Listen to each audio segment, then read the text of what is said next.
Hello and welcome to Paranormal Mysteries here on Access Northwest Community Radio here in lovely Liverpool.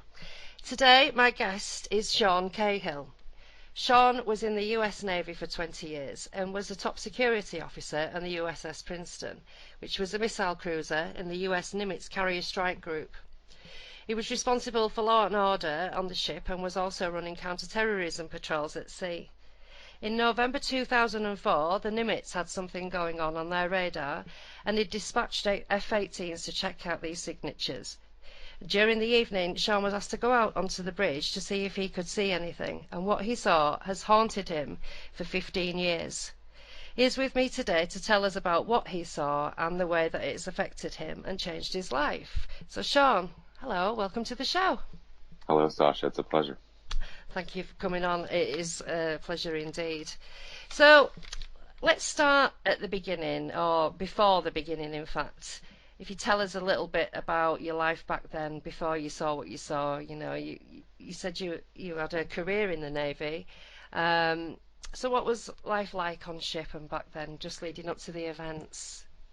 It was quite an exciting time for myself and my family. We previously in September, or in the previous summer actually, I had been promoted to the rank of Chief Petty Officer in the Navy, and it's quite a momentous occasion in the career of an enlisted sailor if they rise to the rank of Chief Petty Officer. And at the time there was about a 3-month initiation period. My wife and I had been married for just about 4 years, and we were expecting, or excuse me, actually, we had just been graced with the birth of our first child, a daughter, and it was just a really great time for us. It was very exciting. We were, felt like I was at the pinnacle of my career. I had my life spread out before me, my family beginning, and getting set on a deployment where I was, finally getting to that point in my life where I was going to be able to help people and make an impact in a way that felt meaningful to me. I felt like I'd finally fallen into adulthood in a way. Yeah. So it was a wonderful time. It was a very busy time, learning an incredible amount of new data, leadership skills, and I was operating on board the USS Princeton alone as the only law enforcement person. I reported directly to the commanding officer via the executive officer. Yeah. Wow. It's quite a responsibility then. There was a lot on my shoulders at the time. Looking back, there was a great deal of stress. Yeah. Yeah. So what happened that day then? If you kind of tell us about how it all kind of came about. We were off the coast of California and Mexico, the Baja region, in our normal operating area where we would do, simply put, do war games. We call them workups. But when we finish a deployment cycle, there's a very short period before the crew of a warship or a military unit will turn around and begin the training cycle to prepare for their next deployment. We call that op tempo or operational tempo. It's a good way of dehumanizing the idea that, sorry, you just got back from the war. Take a sip and head back. That's what it, you have to put a laugh on it sometimes, I guess. But, so we were turning around and we were in that cycle, and we were out in the vicinity of the Channel Islands and San Clemente and Guadalupe, and we were in company with the USS Nimitz. I was on the bridge crew in the evening. We were in what we would call a box. We were basically had a box on our display. We were south, I believe, San Nicolas Island, but I could be mistaken. And we were just kind of lazily tooling around looking for a submarine, who I believe is the USS Louisville. And the bridge crew that night didn't have a very pivotal role in the war game we were playing. We just needed to make sure that we were alert, that the ship stayed in safe waters within the box that had been assigned. So otherwise, we were all very alert, but we all were chatting it up as we usually did when I got a call from Kevin Day, the senior chief radar operator that was located down in the Combat Information Center. And Kevin had been tracking something. He had had me move the ship, go out and look. He would send me out to the bridge wings. And the way that we were doing this was just by a regular telephone call from the Combat Information Center up to the bridge where I was. So we were handling it off the record, so to speak. It wasn't being done over the shipboard communication system that would be utilized for official movements of the ship in regards to the plan of attack, etc. Yeah. So we had that level of control between the two of us. So we were trying to find out what Kevin had on the radar, because the contacts were anomalous. I wasn't really sure what he was looking for. I kept asking him, but he kept brushing it off and saying he'd tell me later down in the chief's mess. And so on the particular night, he was very vehement about me going out and trying to find contacts in the air. And so I was going back and forth from the port side to the starboard side and speaking to the lookouts and utilizing my own set of binoculars, when off the port bow at about 45 degrees, there was this cluster or constellation of stars. And I always describe this exactly the same way. If you've heard my interviews before, right now I'm standing in my home and I'm holding my right hand up in the air, and my hand is in a claw. And each of those little points where my fingers are, if I twist my hand counterclockwise to the left and bring them all into a point, that's the best way I can describe it. And if you've seen episode 3 of the history show, Unidentified, Inside America's UFO Investigation, they animated it absolutely perfectly. And that was done off of just my description and some back of the envelope drawings. Mm-hmm. But there was, when these stars, when they changed, I don't want to say that they use any of the normal words people would use in science fiction, like warped or translated or anything like that, because there was no effect like that. They really just got smaller and then blinked out. Just were there and they were not, as if someone turned off a light. And it defied anything I'd ever seen. It was a nearly cloudless night. I mean, there were wispy clouds in very small portions of the sky, very crisp and clear, and we were not moving around that much. It's hard to explain to people that haven't spent time on the water, that haven't spent time around military aircraft and civilian aircraft, but you get to know your environment in a way that once something uncanny or something that does not belong happens, there's no doubt in your mind that thing didn't belong. So. Yeah. So then, what did you do with that information that what you've seen? Well, because of my role at the time up on the bridge as basically, in general, for the war game, as a non-combatant, and I'm using that as a loose term, but basically I left it to Kevin. I described to him what I saw, and the next morning I wanted answers from him, and I came down I was in the chief's mess, and I came out to get breakfast, and that was delayed when Kevin and his supervisor or his compatriot basically told me, go in the back and check your email if you want to know what's going on. And in the back of the chief's mess, we had what we call the SIPRnet, a secure secret station where you can transfer. It's really just the internet that has more safeguards on it for transferring secret information. Right. And so I logged on and checked the email that he was talking about, and it had discussions going on between our operations officer and the Nimitz operations officer in regards to possible conventional explanations for these numerous radar hits. And they had, and this is unfortunately hearsay now because of course I don't have the email, but I recall reading about them discussing them entering the water at one point, something creating a rooster tail type effect in the water, and other disturbances. But at the end of it, there was a video. And the video was one of the most astonishing things I'd ever seen beside what I had seen in the sky the other night. And linking the two was an incredible exercise in opening up my mind, so to speak.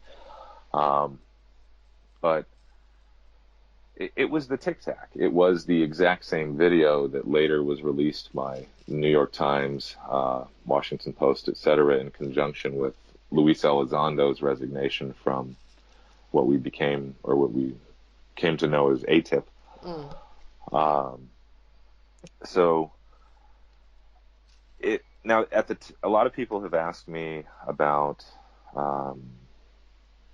higher quality videos and things like that. And what I've come to understand is that and from my own deduction, is what I saw in the Princeton that day was a condensed version where they had clipped out the salient mode changes of the craft, or of the FLIR pod, and basically tried to showcase what this craft did in the smallest way possible, because at the time, this was 2004, and the bandwidth that we had to, especially when out at sea, was much more limited than it was today. People would be very surprised.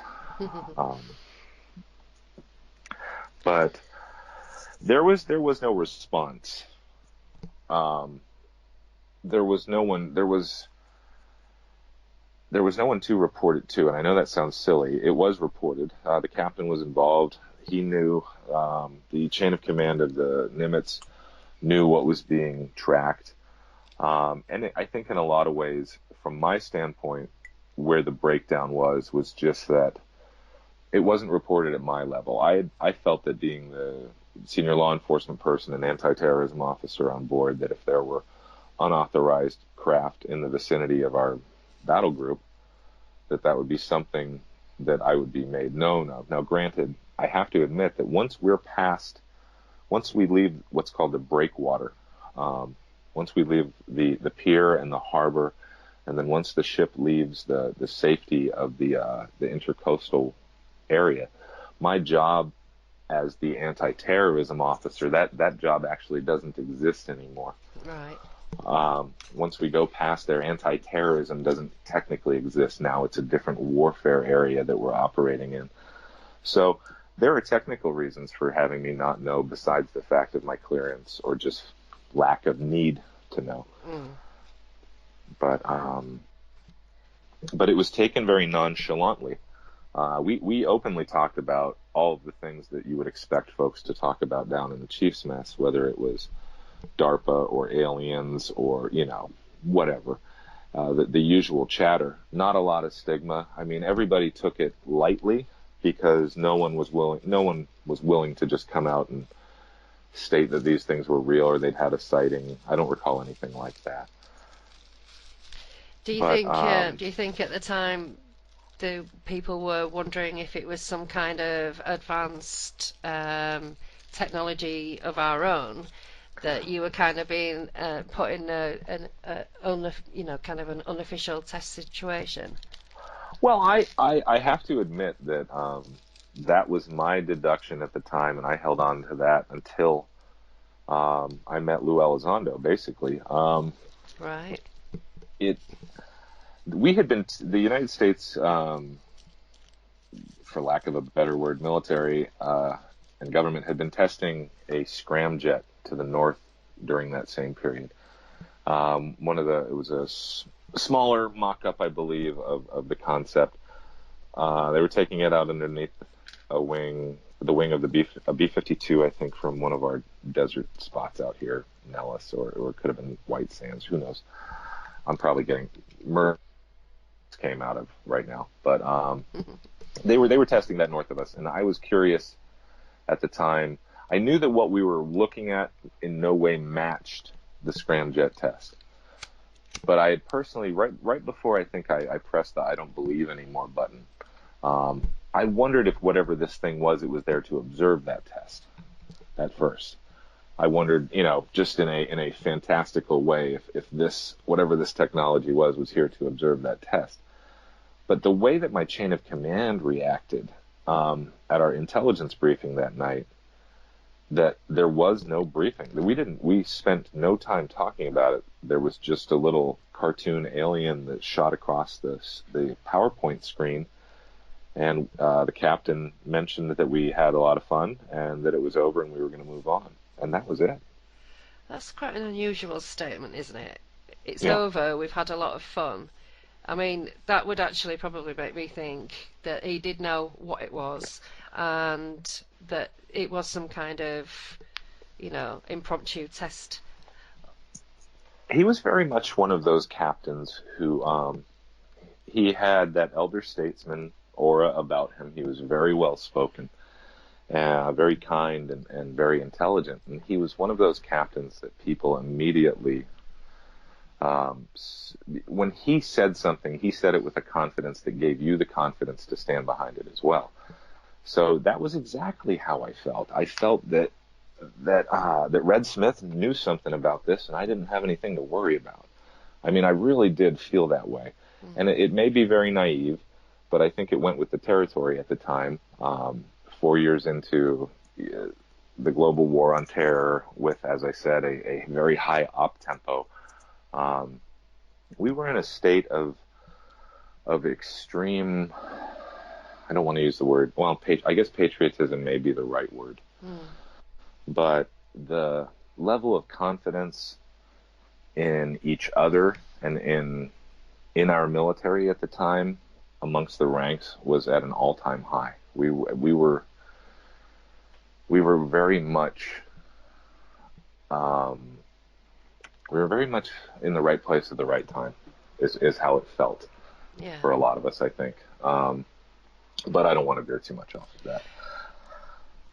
So were you aware at that time, around about the time of the debrief, it wasn't really a debriefing, was it? Because you weren't even told not to talk about it. Right. But were you aware that the pilots of the F-18s had seen these objects, go into the water? They were dropping at 28,000 feet, was it, in no time at all? And then sonar operators clocked this object at 70 knots, I think it was said. Were you aware of any of that at that time? Some of it from the email, and some of it was discussed, as I said, in the chief, and maybe in some discussions on the night watch on the bridge, etc. And I'm sure in other portions of the ship where I wasn't, but it was never discussed in any official way whatsoever. I didn't become aware of of it being tracked on sonar until much later. In fact, I didn't become aware of that until I spoke to one of the sonar operators off the record recently while grocery shopping. But that there's one other piece to it that it's on the record now, but it's hearsay. And I met with a colleague of mine at the police station where I had worked prior to being on the Princeton, where I just transferred from. I went over to acquire some supplies, and his spouse was on the Nimitz, and he claimed to me, we gently made our way into the conversation, made sure we both knew what we were talking about, and then he disclosed to me that his spouse had said that the security personnel on board Nimitz had been required to guard the pilots from leaving their stateroom or from anyone else from entering until some plainclothes personnel were flown on board the ship that same night and met with the pilots. Right. So now that person, I mean, I'm obviously not going to out anybody else or say their name or anything like that. So if he ever sees it and decides that he wants to come forward, I'm pretty easy to get a hold of now. But that's his story to tell. But since he told it to me, I will say up front, it's hearsay. I can't prove it to anyone. Yeah, I mean, 99% of the UFO community are running on hearsay anyway. Well, I'm not a fan of that. I'm not a fan of that at all. Yeah. So can we talk a little bit about what it was that Kevin Day had seen? Because I kind of want to paint a full picture of Yeah. what was actually happening around that, in those few days. So Or Kevin's on the Nimitz, isn't he? And he's oh no, Kevin was on the Princeton with me. okay, sorry, Yeah, right. that's okay. Um, so he's on the radar though. He's the radar Hmm. guy, and Yeah. he's watching these signatures of various formations, I think is what he was explaining. Did he? Hmm. I couldn't. You see, there's a bit where somebody's seen 10 to 12 objects, and then there was well over 100. So I think that I think some people are conflating some things, and I Right. think that's what happens when we utilize sound bites, and information from maybe commercials or things that are clipped together a little bit. So Mm. I'm not aware of there being hundreds of contacts at once. Okay. I'm aware of there being hundreds of separate contact events. Okay. I am aware of there being, I want to use the word multiple. Now, if someone says how many, I don't know, but I wouldn't say 100. There were multiple, I recall multiple radar contacts that were coming in at a very high altitude at the, I want to say that at the ceiling of the system, which I don't have the numbers to quote offhand, and I don't want to guess, Mm. but quite high near low Earth orbit. And that is very unusual in itself. There should be nothing appearing at that spot. And then those same contacts were seeming to drop from that incredibly high altitude to roughly 10 to 20 feet above the water. And that was near instantaneous. In my notes here it says from 28,000 feet, and they dropped at 24,000 miles an hour, Hmm. which is insane. Yeah. And I know that 24. I know that the radar sees higher than 24,000 feet, and I believe that there were reports of them being higher. But so he also tracked them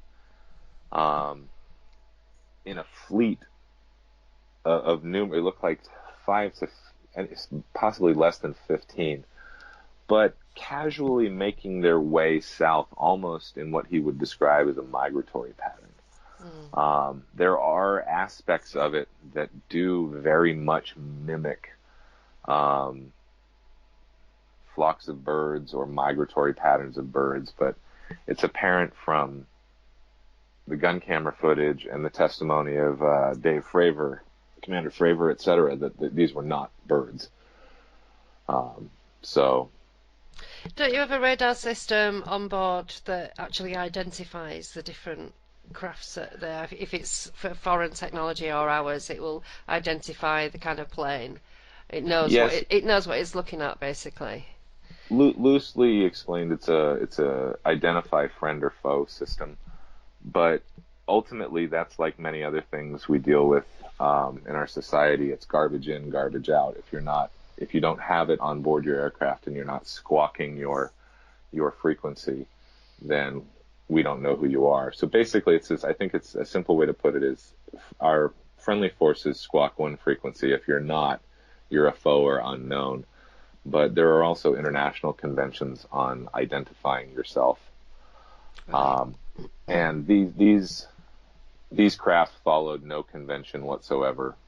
There was, from what I understand, there was no. Well, we've never had a return on any data that was gleaned from them, because any data that went down no longer exists. Even if it's funny to me still that we have people that will state that the tapes were never taken, but yet won't address where the tapes are now. Mm. So it's unfortunate. Cognitive dissonance affects all of us. So Yeah, because it wasn't that almost instantaneous that all that information, all that data went missing. it was within a span of at least 48 hours for sure. Right. Yeah, and that's unusual. So I remember Kevin saying that he wanted to intercept with these objects, but that's when they totally dropped to just above the water. Hmm. So, but then he'd been watched these for days. Is that right? That they'd been around for days following the He battle? he'd been tracking them for days, but they were because of the unusual way that they were performing. I think that at first it was just assumed they were a glitch. I Right. think, or because the chain of emails that came before I wish that I'd kept them, but somehow, or someone had, but the chain of emails that led up to the little video being at the bottom discussed a lot of those things. They discussed different temperature inversions and high pressure, low pressure areas meeting up. They discussed, I want to say they even discussed ball lightning and birds. A couple of times someone made a joking reference to ETs. Mm. But it was a couple of straight-laced regular military folks who had to report back to their captains, what's this crap on my radar? So finally, Kevin went to the captain of the Princeton and said, "Sir, I'd like to utilize air assets from Nimitz to see if we can put eyes on these things." And that's exactly what he did. First, they sent out first Commander David Fravor, the wingman, or excuse me, pardon me, the wing commander for the USS Nimitz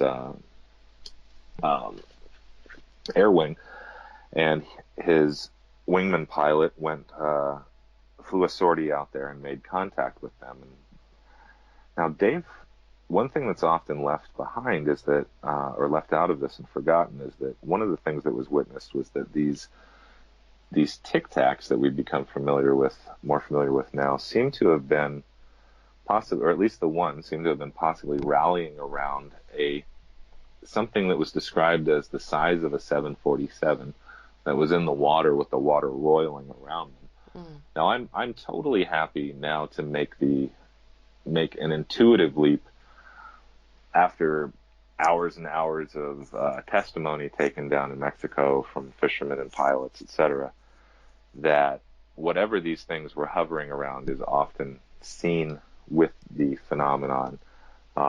If you couple it with the testimony about unidentified submerged objects, which was also attributed to these Tic Tacs, of them going in and out of the water down near Guadalupe Island, which then facilitated our mission down there to investigate further in 2019.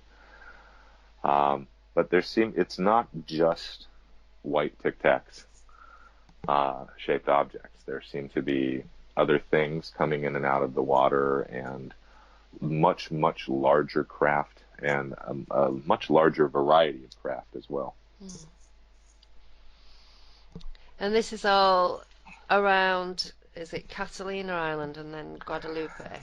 There are some interesting connections running down south from the area offshore of Malibu and Oxnard and the Catalina Islands down through San Nicolas, the Channel Islands, and into Mexican waters.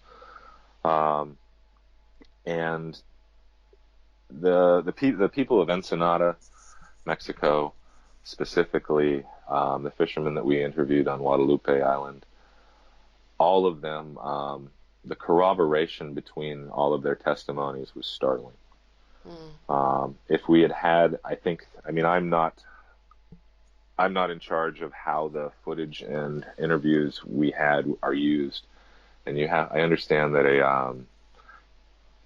there has to be a cogent story arc to be understood, where you don't just throw data at people. But it's going to be interesting as we try to parse this data out, the similarities between these events and the frequency that was reported. So it was Kevin Day, wasn't it, who reported and told you whereabouts this fleet of objects that he'd been tracking disappeared. Some of the things that I remember him saying was that they were acting as if they wanted to be left alone, and that they were actually on their way somewhere, and that they kind of went to this set of islands, and then they just vanished. Is that right?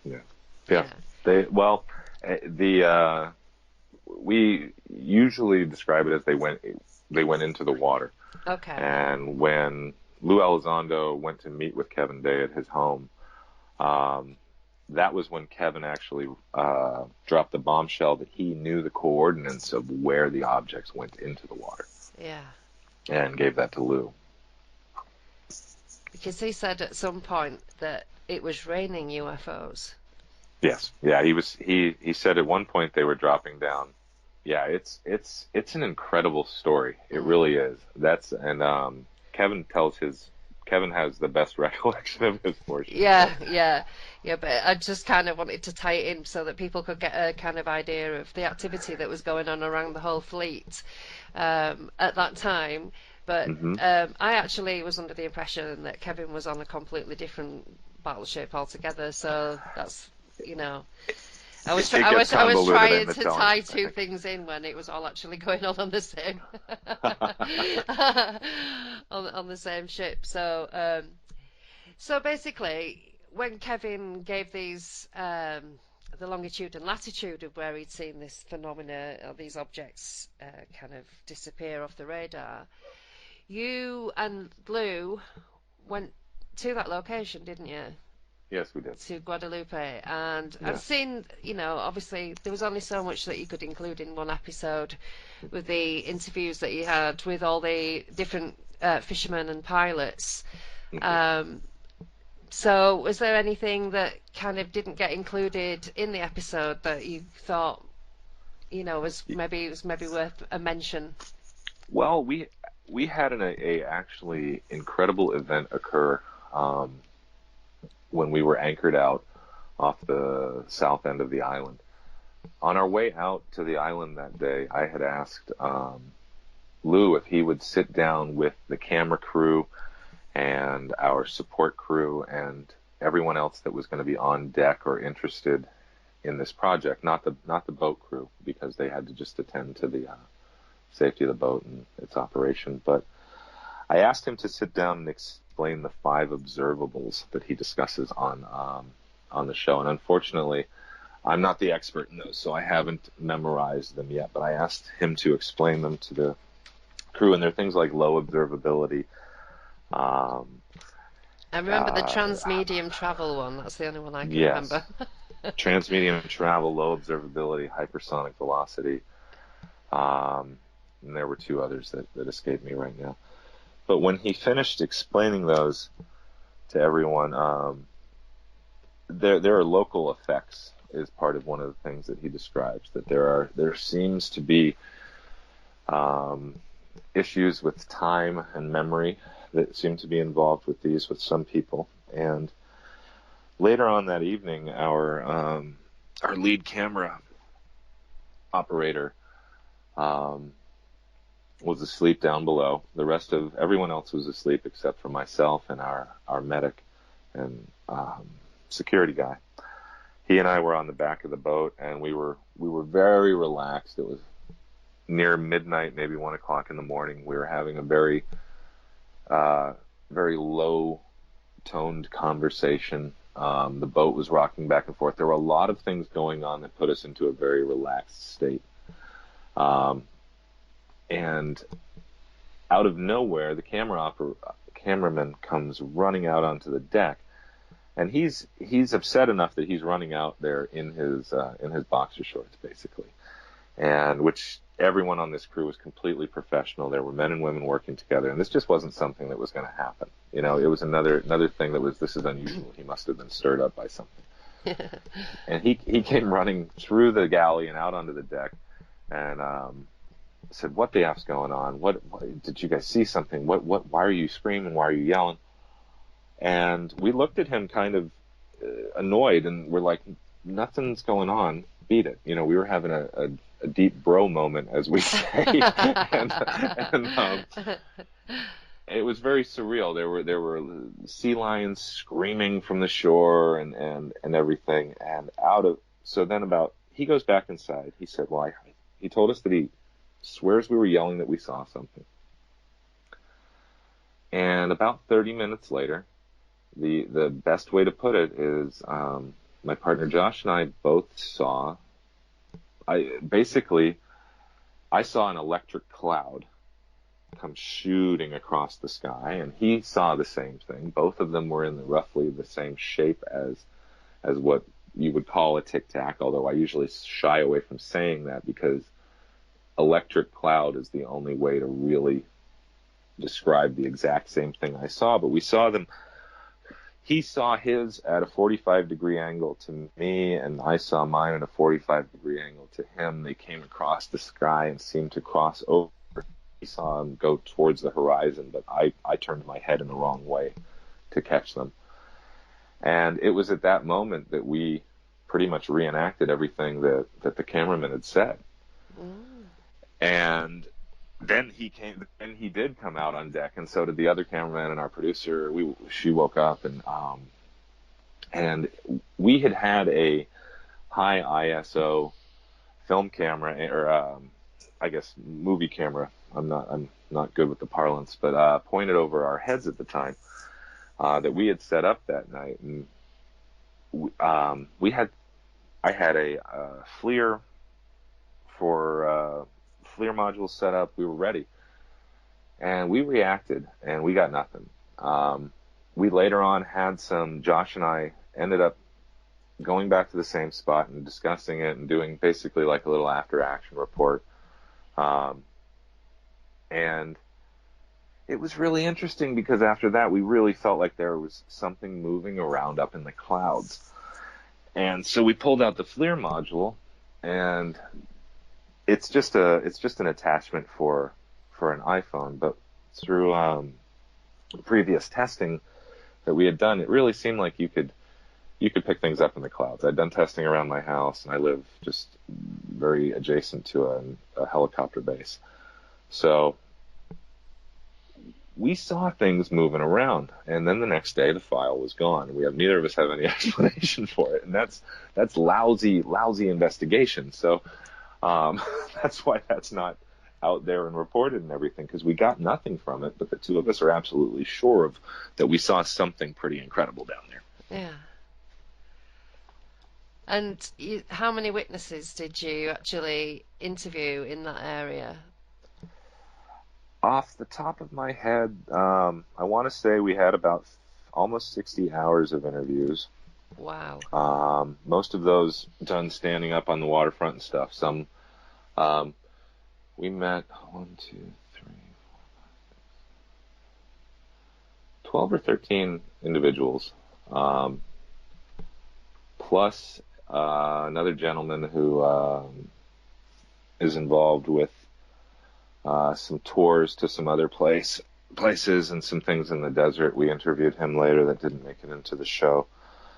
I found it very interesting that south of the border, the level of activity and the quality of sighting, for lack of a better word, is much, much higher than it is in the United States. Mm. There's a very different level of activity. And these men, what were they describing that they were seeing? Many of them were describing silver, luminous balls coming out of the water. That's the best way to put it. Maybe 6 to 9 feet wide. That was in the vicinity of Guadalupe. These were described as having lights inside of them. One of the most striking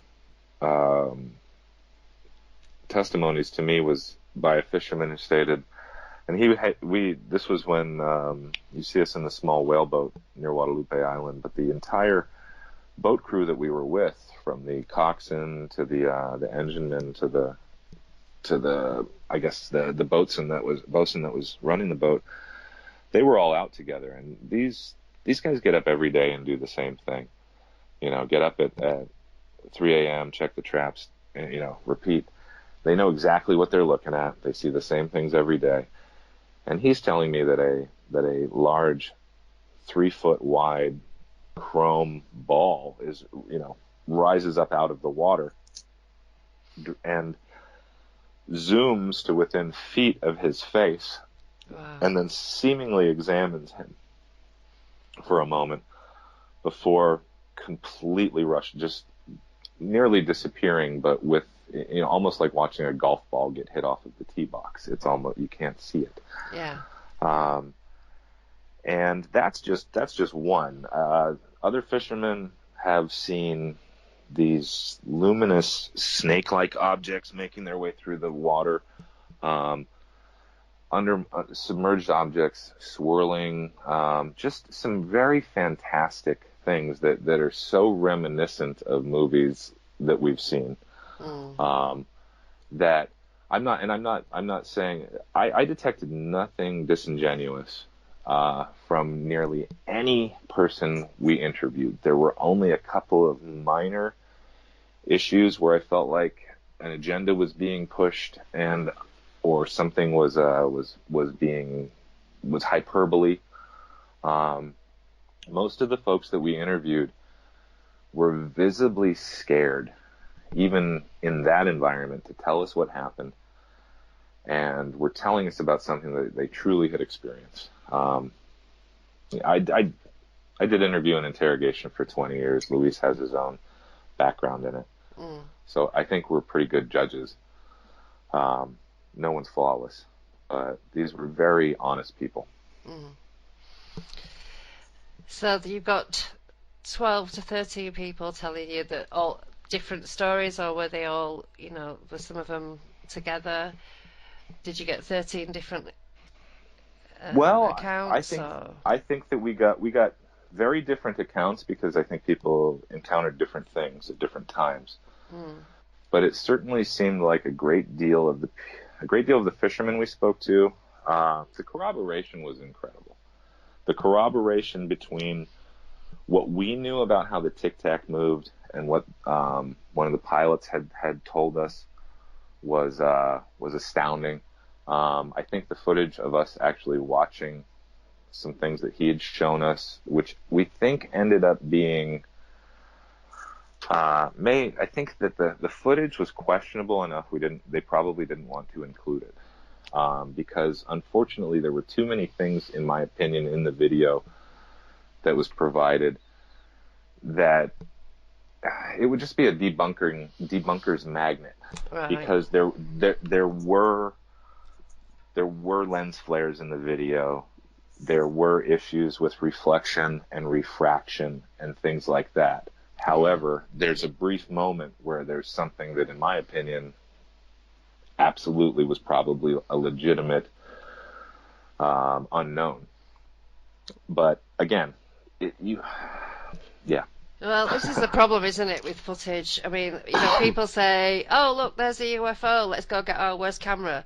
But the thing is for most of us, we do not have that kind of equipment that's going to take a good shot of anything.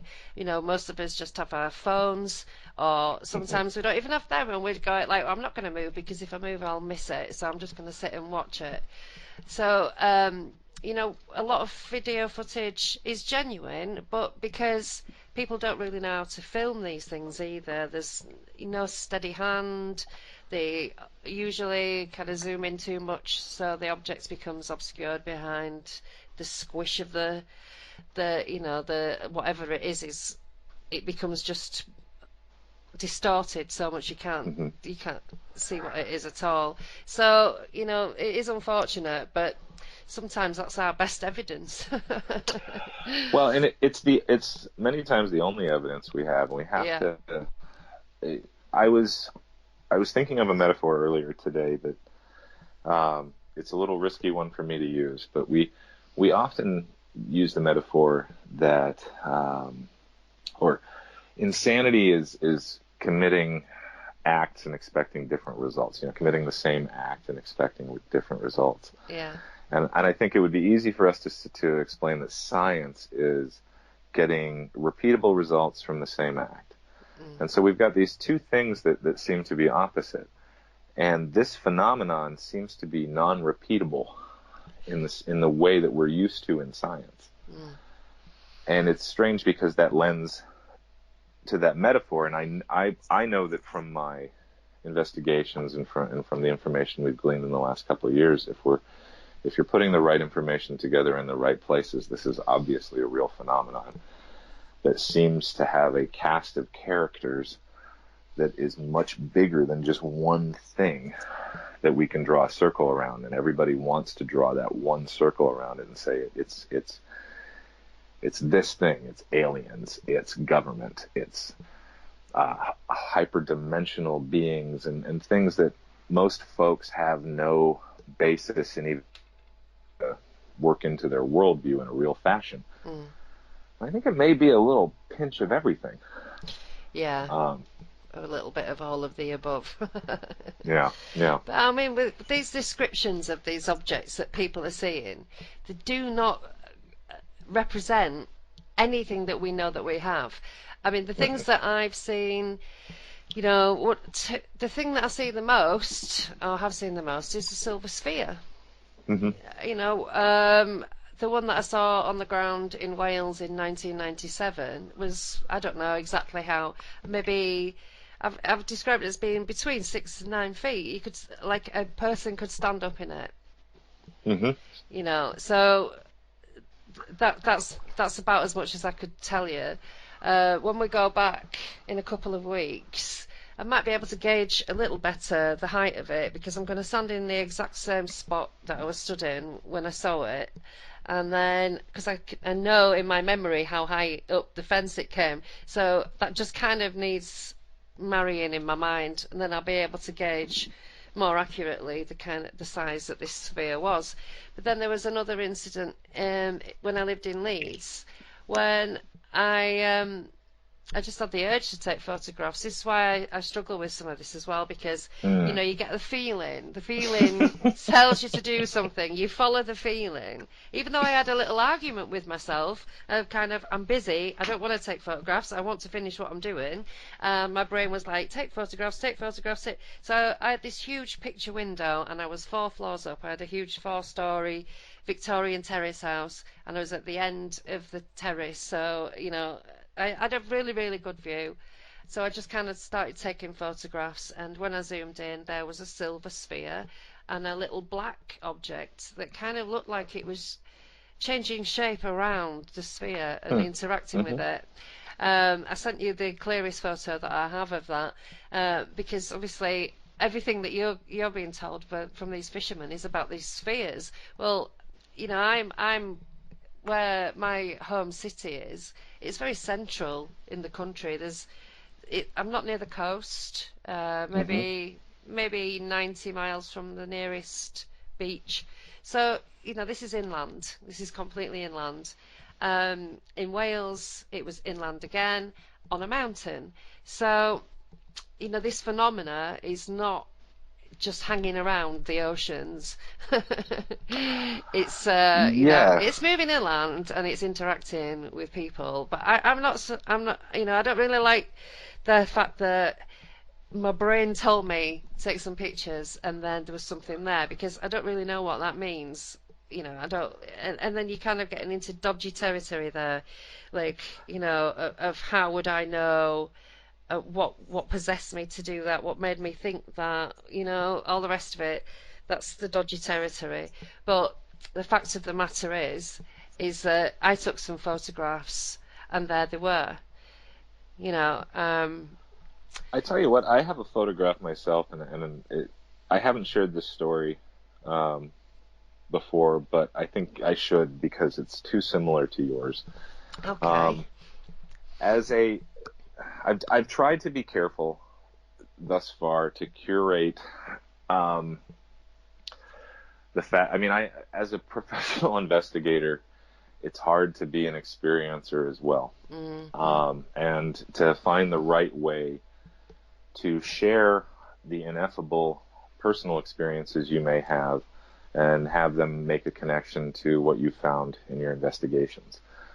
But I think the best way to do this would be just tell the story, and then I'll share the photograph with you after our interview. And if you'd like to utilize it, please do so. But thank you.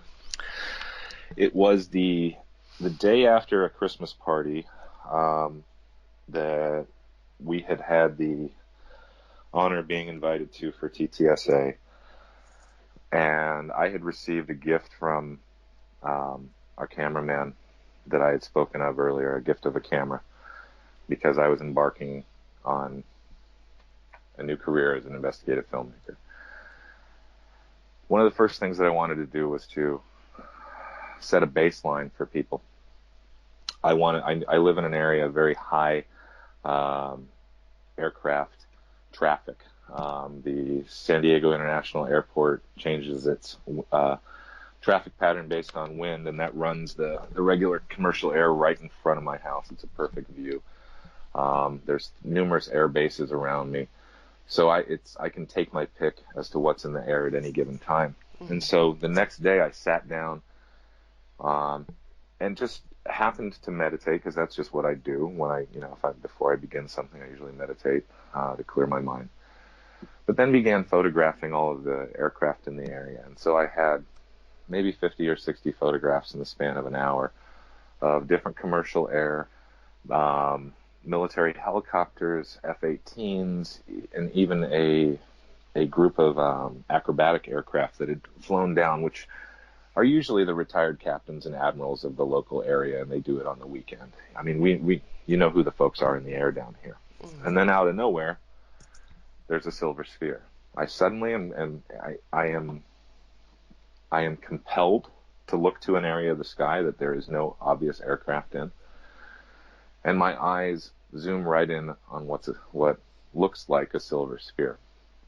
I immediately begin photographing it, and I have to admit that at the time, I hadn't picked up a DLSR in years. I was shooting everything mostly on just auto that morning with autofocus, and but I took numerous photographs of it. Then I called my wife out. I wanted her to. She saw it with her eyes. She looked at it through the binoculars. We were both describing it in the same way. It was the exact same size and shape and color, everything you described sitting there. Mm-hmm. And so, then immediately start checking all the apps I had on my phone, because we were just fresh from Guadalupe. I still had all of my forensics gear, which if you watch the show, that what looks like a tackle box was not fishing equipment. That's all forensics equipment for evidence collection. But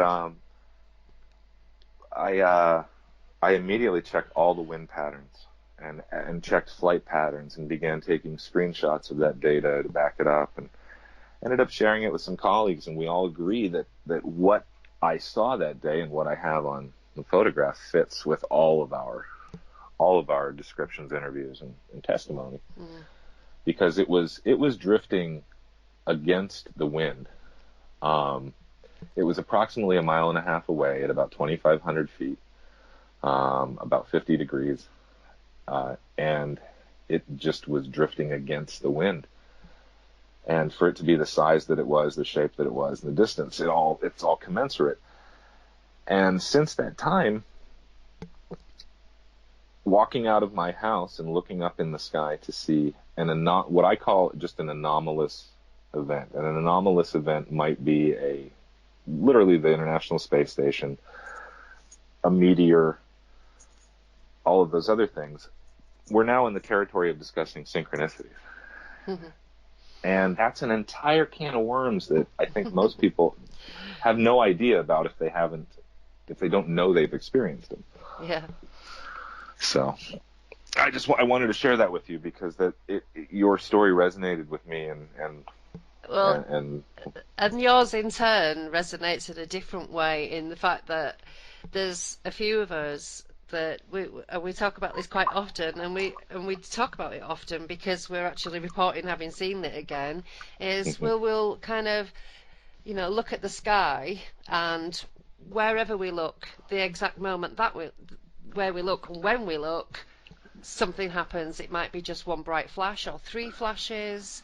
Something might grow from being a tiny starlight to the size of a penny and then blink out, and it just seems to happen wherever we look at the moment that we look there.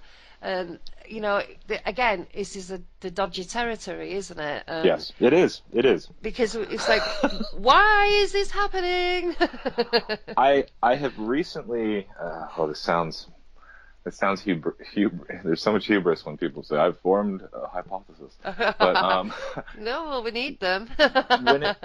when it was reported that the belief that the United States military may be picking some of these things up now because of um, changes to the radar systems, to advances and upgrades to the system.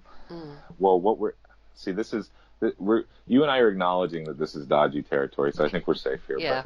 But what they've done is they've altered the frequency that they are observing, and therefore they are able to pick up something in the electromagnetic spectrum that may have been there the whole time, that they just weren't able to perceive, just as you and I are not able to perceive into the ultraviolet and into the infrared as far as we might want. What if some of us, the frequency that our brains are operating at, and I know most people have no understanding whatsoever of brain frequency and the different shifts that their brain goes through throughout the day between sleep, awake, and things like that. But what if the people that are observing these things are either in a different brainwave state, or their brains are operating at a frequency where their perception is dialed in differently? So I'm wondering if I stay away from the word quantum as much as possible, because I'm not a physicist, and I think too many of us throw the word quantum around like it's a magic stick. But I have this real feeling that there's something there in the perception piece, because even recently we had our first, I hate to say our first, but once you've dipped into this community long enough, it seems like a matter of time before you start having group sightings. And my family finally had a sighting. And we say a sighting because we don't know what we saw. We just know that we couldn't identify it, and we're a pretty well-educated family when it comes to aerial things. And the interesting thing was that there were three of us there who had basically the same eyesight. Two of us saw it immediately and tracked it the whole time. The third person never saw it at all.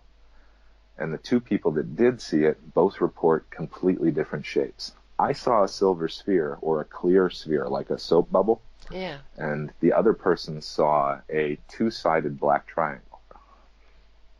And that other person that I was with has no influence from me on shape, size, or zeitgeist of ufology or anything like that whatsoever.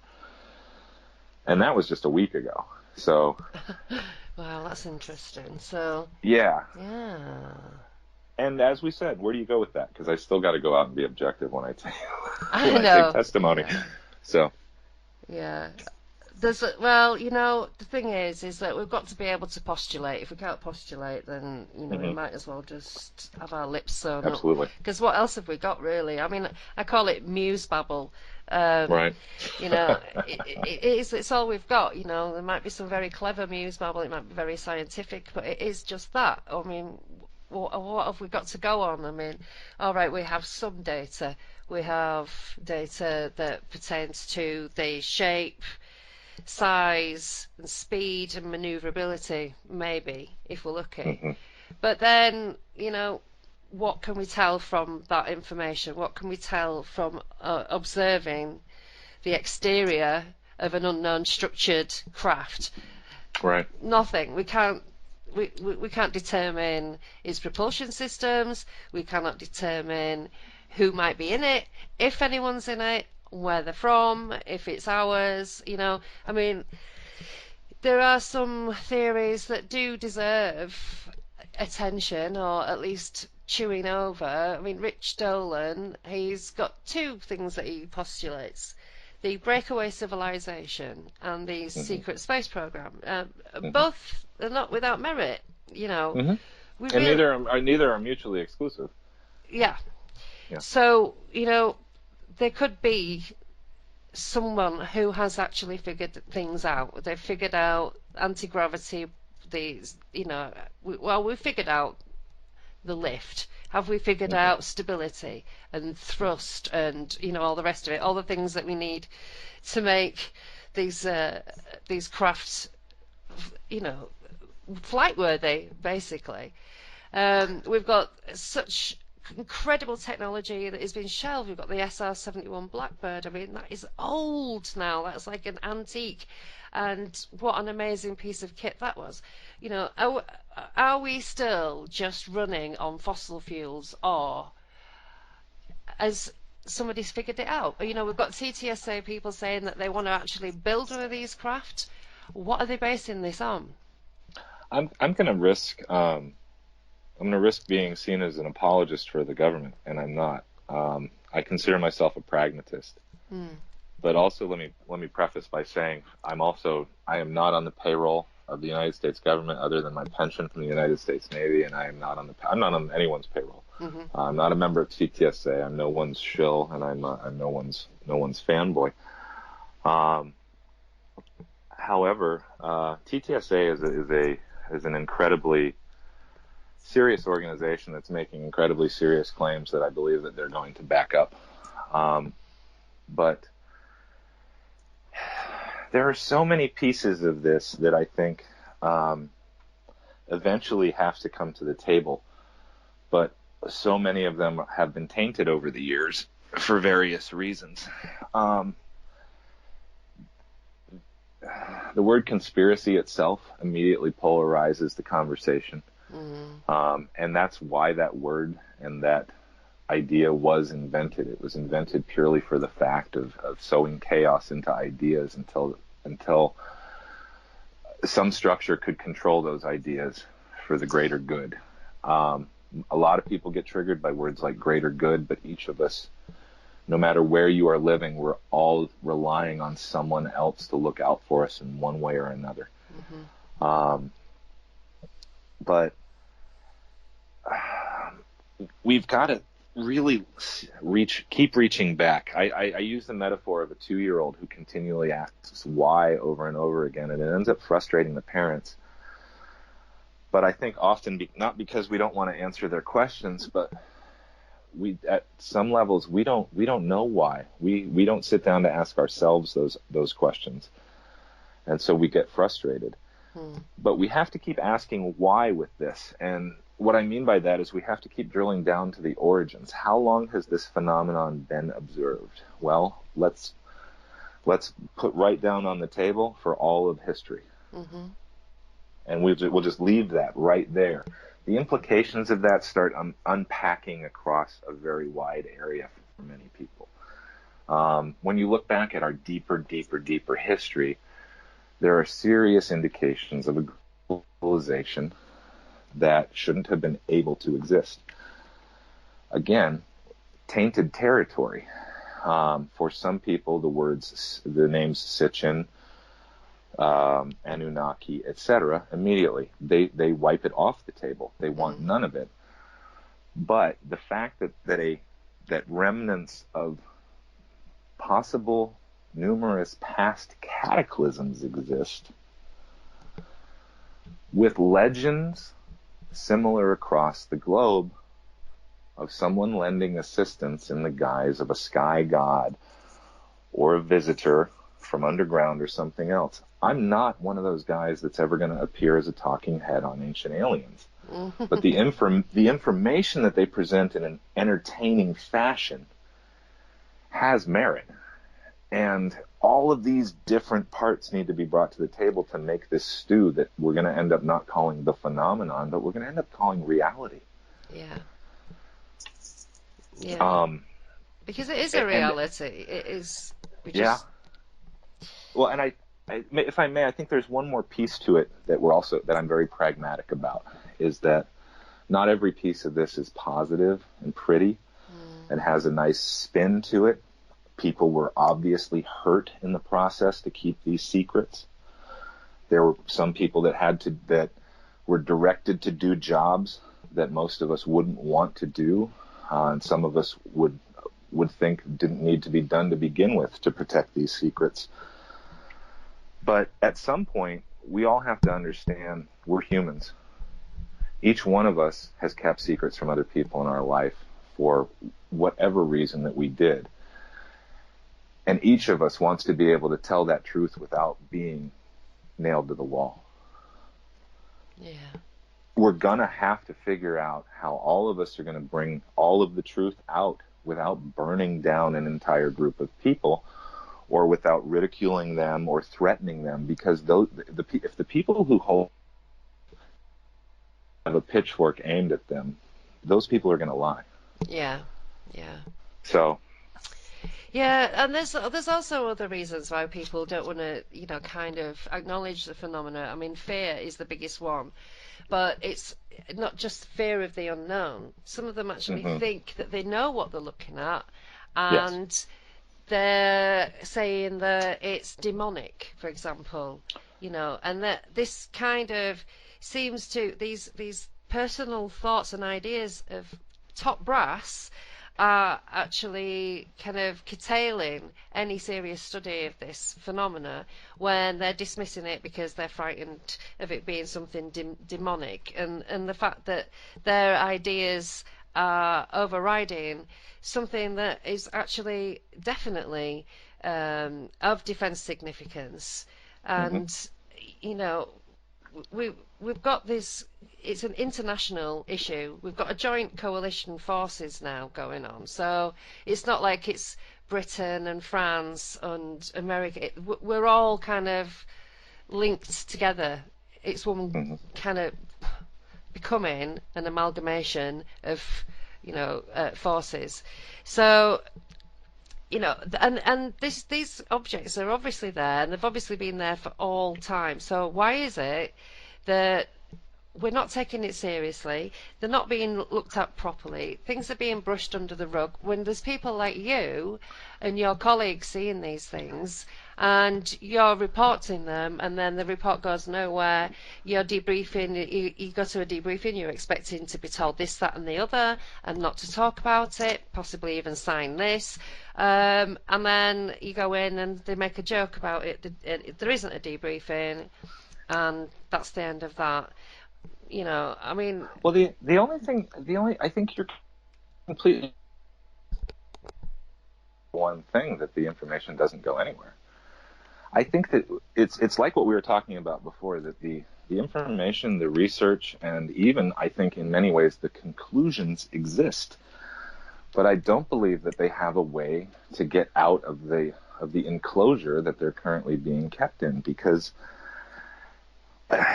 if we look, if I don't, if anybody read any of my early articles, one of the things I did was try to lay out as quickly as possible for my family, friends, and the people who didn't know the the the very basic history of the United States government's programs to study UFOs and UAPs and USOs and other objects.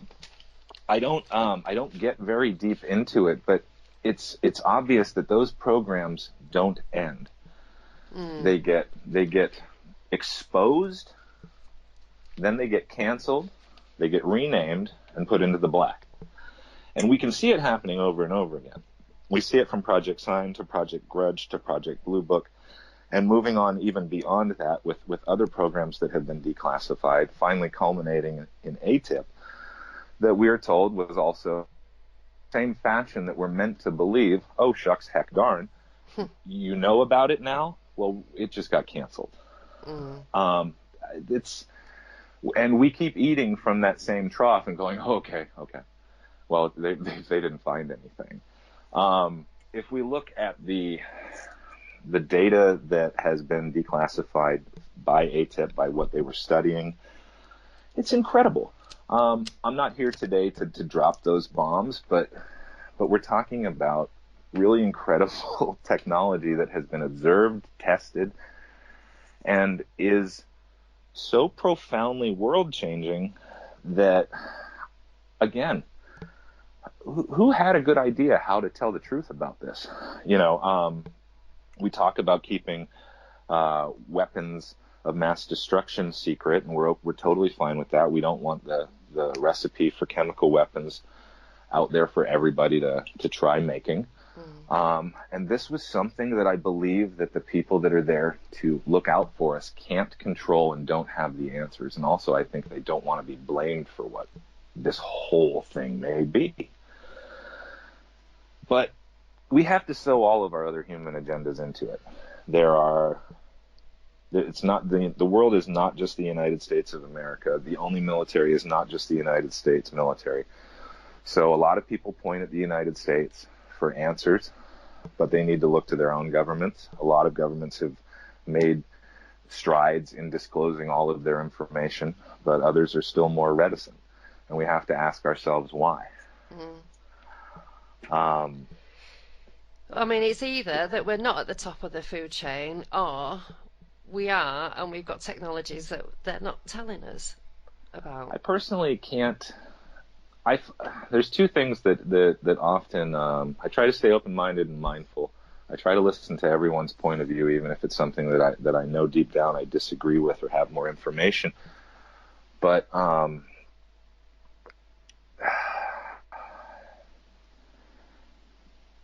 sorry, I actually lost my train of thought there. I think we were just basically talking about whether, like I've said, it's either our information, it's either our technology, or it's not. We don't know. Right. We've got these objects. They're following and engaging with an entire strike fleet, which is on the way to the Middle East. And as a top security officer, and your involvement in all of the other things that you were doing, what was it that you expected your superiors to do with that kind of information, in comparison to what they actually did do? We were just saying that, where does the information go? Does it actually go anywhere? Who does it go to? And what do they do about what they've been told? Well, I think, we know now that the information did get to whoever was studying it, because eventually that's who released it.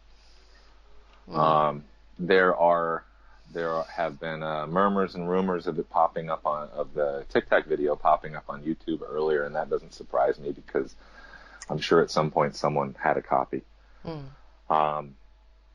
But it certainly appears that this is reported. The data did make its way to whomever we would assume is tracking it, and it did get added and collated, etc., and it finally reached the attention of the of Luis Elizondo. So there was a conduit for that information. There were numerous entities set up to study it. The Bigelow Aerospace had a contract with ATIP, a very pivotal one. There are a lot of other areas of study that fell under that are out there declassified if people are looking in the right areas, that really expand the conversation, because we're not just talking about nuts and bolts craft operated by assumed intelligent entities. We're also talking about things that, given their size, must be autonomous. Other things that demonstrate behavior that mimics what science shows us interdimensional cross travel might look like, or theorize. For example, a third dimensional entity entering the second dimension, or extrapolating what a third dimensional entity might look like, or fifth dimension, etc. These are mathematical exercises, but some of them correlate to what we're seeing. Why is that thing you saw in the sky suddenly the size of a dinner plate in front of your face when you really thought it was 2 miles away? All of these very, very interesting effects. So all of these things were studied, and even more deeper esoteric things like the technology that it would require to operate vehicles like this, and our society's best scientists' views and calculations on how these things would operate. So this was not just Luis Elizondo sitting in front of a computer and a telephone, counting beans in the Pentagon. I don't know what it was beyond that, but I can make my own extrapolations based on the data that I brought in. How do we introduce that conversation to the broader audience? Because those generals you're talking about in the United States government have very, very clear-cut beliefs on what's real and what's not. And their reality doesn't match the majority of the rest of the world. We all have those different beliefs. they're going to make decisions based on theirs. But do you think that those people are kind of put in those positions because they're like that, and because otherwise, what's the alternative? If somebody isn't kind of in that position, such a high position, and saying leave it alone, it's demons. If it wasn't somebody who was saying that, then what would their reaction be to it? How would they try to engage with it? How would we, kind of try to come to understand it? So do you think that these people that, with these beliefs are being put there because then it'll go nowhere? No, I do not believe. I believe that what we're dealing with here are human ego, cognitive dissonance, and cultural bias. Because I can line military personnel, especially in the United States, know that there are different attitudes amongst the different services. If you get a group of Army folks together, they have stereotypes. Navy folks have stereotypes. We use them playfully to talk about each other, but different groups are attracted to different branches of service, and some branches have a higher level of fundamentalist attitude, and I won't pick out any specific dogma. But when you're in a position to lead a rainbow of faiths and people, and you're bringing your faith to the table to protect them all, you're making a mistake that's not part of the Constitution of my nation. So. Yeah. Even if they believe they're demons and they're evil, I tell you what, as soon as you can prove they're demons, I want you to do that, and I want the guys who think they're aliens to prove it, and I want the other guys who have all these other really awesome beliefs to just prove them all. Uh-huh. And then we'll deal with it from there. But until that time, we have to look at it objectively. Yeah. And there's something here humanity does not claim to understand, that seems to have been here the whole time, exerting some level of control without openly showing itself. And that seems to be the truth of it. If someone has better data and can prove it to the rest of us, that would be preferred. Yeah. We are all eyes and ears. You see, in my head, I'm still like, well, how do we know it's not ours? How do we know that? Because I did some research, about 7 years ago. I found some documents that prove that there are certain factions that play at being UFOs. They create these situations that are realistic to test officer aptitude, enemy response, research and development, gets to, try out whatever it has been researching and developing. And these documents that I found, I'll send you them and you'll see what I mean. The start of it was basically our nuclear bases are under threat, and they're under threat from ourselves because, we are not behaving the way that we should. This was in 1975. There weren't any fingerprints,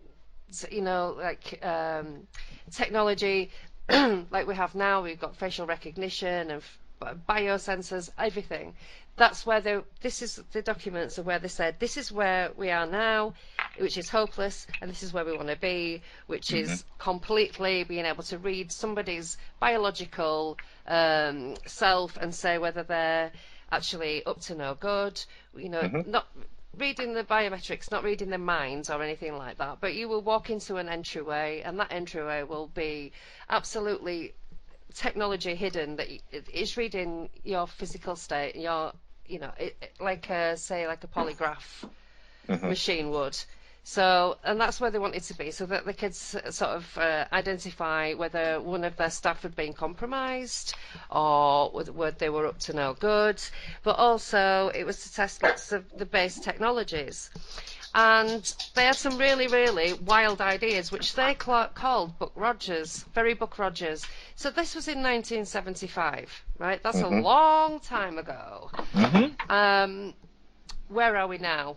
Have we figured this out? Are these things ours? Is this, Boeing, etc.? They keep coming up with these designs to electrify the hull of the aircraft, which, you know, they can travel a lot faster? Is this creating some sort of vacuum where they've realised that the manoeuvrability can change, the buoyancy of things in the air? Do we need wings still? You know, do we need engines still? Have we cracked it somewhere along the line, and that we just don't know about that yet? Or are we being visited by aliens, Right. interdimensional beings, or I don't believe in any of this time travel nonsense, because every time somebody just says anything about time travel, I go, well, if people have come from the future, that means we're all dead now. You know, so this has all already happened. There's so many different pieces to this, and that's why I keep trying to kick the ball back over and ask the question. When we're having this conversation, we use words it, we, and they. Who are we? Who are they? Yeah. And it's not one thing. No. Because the Tic Tac isn't the exact same thing that I saw recently or in other times. I mean, I've had other, I'm not tooting my experience horn here. I've seen a lot of weird crap in my life. Yeah. And that now in the last year, I had to sit down and really decide, okay, what was weird and what was worth writing down. And there was a lot more worth writing down than I thought there was going to be. Let's talk about what we're going to experience if it turns out that this technology has been present. People are going to be immediately angry. You're going to have a contingent that immediately reacts strongly because you should have given it to us before. Mm-hmm. It doesn't matter what information you have. There's always someone that's going to say that, but a lot of people are going to be angry because they're going to point to a lot of suffering in the world and things like that, and they may be right. Well, when we've got a climate crisis like we're Yes. facing right now, then yeah, that's going to be a good point, actually. And the fact is at this point, it doesn't matter who, what, where, when, or why you think it's happening. It's here, and we got to do something about it with the climate crisis, right? Mm-hmm. But we've wasted enough time arguing the whys, arguing who set the fire as the house burns down. But I had a brief period after my time in the military where I actually I went to culinary school and became a chef for a short period of time before I realized that is a harder job than counterterrorism. and it's the only job I ever quit in my life, and I walked away from it with $30,000 worth of training. And having been a chef, I completely relate to that. Yeah, it's cruel work. You're well aware that we have a rule in the kitchen, first in, first out. And that's how you manage resources for a group of people. If you don't utilize the resources that are going to perish first, then you're wasting resources, and eventually your restaurant will fail. Mm-hmm. Now, we don't like that. None of us are going to like it if someone says they applied that to the human race. Because most of us don't think of the human race on a macro scale, and it's very dangerous to do so. We saw what happened when in Germany in World War II and in other places where other people tried to make decisions for the whole race based on their beliefs. Mm. But we don't all. I also, as I said, I have to try to stay middle of the road with this to an extent, but I don't have all the information, and so we have to deal with how do we get the information out without shooting the messenger. Yeah. What are we going to do with the portions of the message that we don't agree with? Again, I'm not calling for blanket forgiveness for anything ever. We live in a case-by-case world where your intentions have to count for something. But this is our conversation. Every single human on the planet. And we have to continue to define what that means. And we admittedly live in a world where we still withhold rights from people who have the same DNA as us for the way that they look, Mm. And we persecute them, we murder them, we demonize and hold contempt for them in our hearts. And we're talking about broadening the conversation to add in more to that, and we have a hard time keeping our house clean right now. So we are a young and entitled group of humans, us nearly 8 billion now. And we have to decide at some point, where does each of our self-agency come into this? If you look into your, I have to get metaphysical with this, because when you look in, I have to ask each individual, when you look in your own heart, do you feel that you're doing right by yourself and those around you, or just right for yourself? If you feel backed into a corner and entitled to your anger, those of us who don't feel that way, we have to offer those other folks a hand. We have to lure them out of the dark, lure them out of the cave, and give them a chance to de-escalate their fear. Yeah. Because I think these people in the United States government who are claiming that they're demons, and people who are claiming, and I say constant, again, I don't want to disparage anybody's personal experience, but I deal in macro data. I deal in trying to pour it through a sieve. And there seems to be a correlation between your interior state, how you feel about the world around you and yourself, and how the phenomenon manifests itself in your life. It seems like people with highly positive, highly loving attitudes, who are not living in fight or flight, who are not living in a dynamic of fear, seem to experience a much different kind of synchronicity and connection to this phenomenon. Not just the nuts and bolts, saucers, tic-tacs, and circles, but the other things people are reporting in consciousness that often to many of them seem connected. And I know that in my personal life, I tried to come at this middle of the road the whole time. I tried to keep my spirituality, which has been new in the last few years since I became a meditator and everything. I tried to keep it separate from my objectivity. But at this point, most of it's become evidence. And so I have to consider that evidence based on the phenomenon. And for me, I had an experience that I'm not willing to share yet that created a great deal of fear in my life in regards to this phenomenon. And it literally scared the hell out of me. And I had to immediately deal with that and decide what it was going to mean to me and how I was going to use that information going forward. And unfortunately, this will turn some people off because it sounds too woo-woo and hippie for them, but I decided to turn to love. I decided to practice radical compassion inside of myself. I basically got a list of all of the people in the world, as close as I could come, that really got under my skin. And I had to go that one step beyond and say, I'm going to practice completely what I preach, and I'm going to try to love everybody. And the way that I experienced the phenomenon completely changed. Right. And I don't want to go back to the fear modality I was living in before. And so far, my friends and family have told me that my objectivity seems to still be intact, and I just a slightly nicer dude, which is always nice. But I have to question what our personal responsibility is when investigating and understanding the phenomenon. Yeah. Because there are so many different aspects of this phenomena as well. It's not just people seeing UFOs. It's not people saying that they've been abducted. It's, people are saying that they're getting these downloads of information. And then there's people seeing spirits or whatever. But usually they've had one experience that's weird. Yeah. Then it kind of opens the door for a lot of other things, and they're not actually connected.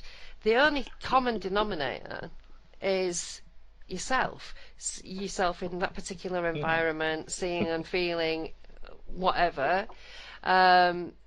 You know, but there's so much of it, and you can't say it's any one thing because it's not. And then we do have to look at our consciousness and what we are as human beings. Um, you know, like I said when we had the conversation the other day, that you know we're taught about the solar system and we're shown this very placid model with the sun's in the middle and there's all these little rings and on each ring there's a planet and it's all very placid.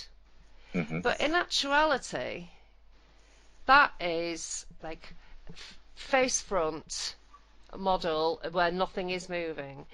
Mm-hmm.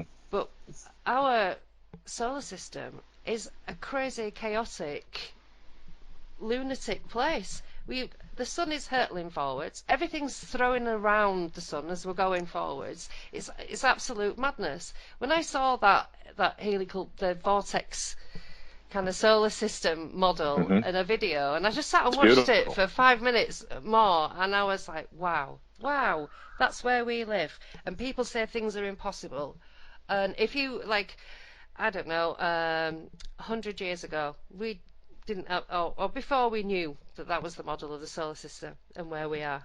If you try to describe the place where we are, how fast it's moving, how fast it's spinning, how fast we're moving Mm-hmm. forward through space, you know, all of this, they would have said impossible. You've probably been burnt at the stake. So, you know, all these things that we're told are impossible, they often turn out to be the actuality. And I don't even know what I am as a human being in reality when I look Right. at that model of the solar system and think, Jesus Christ, I actually live on that thing there that's spinning. There it goes again. There it goes again. It's like, woo! How can anybody say that anything is impossible when that is actually where we are? So, you know, for me, nothing's impossible. I completely agree. I completely agree with that. I think that so many of us, I underestimate our fellow human, because there are simple concepts. Well, I underestimate them because I'm one of those people that unfortunately I assume when I learn something, it automatically just happened for everyone else too. So I'm like, oh, you knew about that, right? But why would any of us think why would we think we're where anything stops, that we're in the end all be all? I mean, we're all so simple to step on an ant, flick something smaller than us, utilize it as a food source. And don't get me wrong, I understand how nature works. I'm not disparaging anyone, their diet necessarily. But why would we then think, well, but because I've never been put on a plate and eaten, there must be nothing bigger than me. There must be nothing stronger or more advanced, or we just think that everything ends with us. Yeah.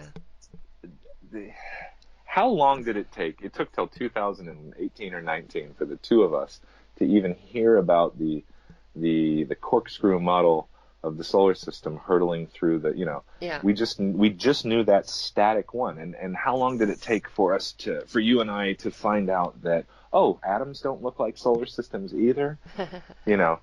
and the phrase that they're empty is true but not true all at the same time. And it's incredible, the wealth of data that is out there and what each of us doesn't know, even about our own selves. Yeah. So. Well, I know.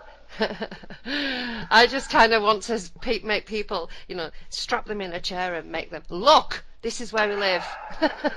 Yeah. What are you? What are you? And we're also caught up in kind of judging each other and in kind of covertly bullying each other into behaving certain ways. I see this in the UFO community. I am a victim of that in the UFO community.